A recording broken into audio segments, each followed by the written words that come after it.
In a large mixing bowl, add 1 cup of flour, salt, 1 teaspoon of sugar, and also your baking powder. The purpose of adding this baking powder is to make the pancake more fluffy. After that, use your hand mixer to make sure that all the dried ingredients are well combined together. Next, add in your egg. You can as well beat your egg before adding it to your dried ingredient, and after that add in some vegetable oil or butter. Next, use your hand mixer to mix everything together before adding in your milk. Add in your milk slowly and gradually while you stir with your hand mixer until you get a perfect batter for your pancake.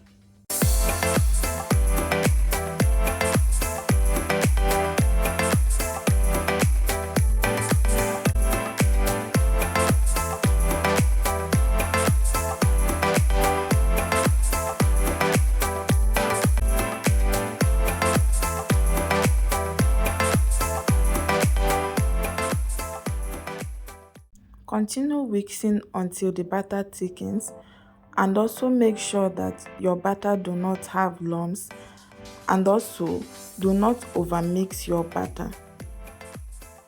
After whisking, let the batter rest for a few minutes. Next, heat up your non-stick pan on a medium heat, and after that use your spoon to scoop some batter into your pan and allow it to cook.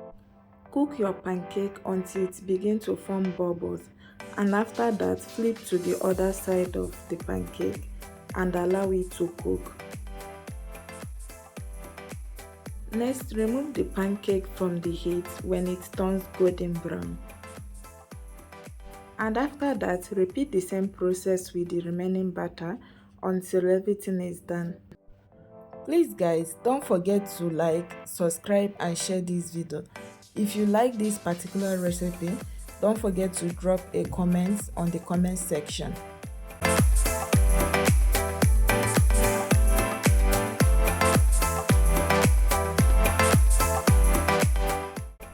Guys, this is what my pancake looks like after making them. Thanks for watching. Bye.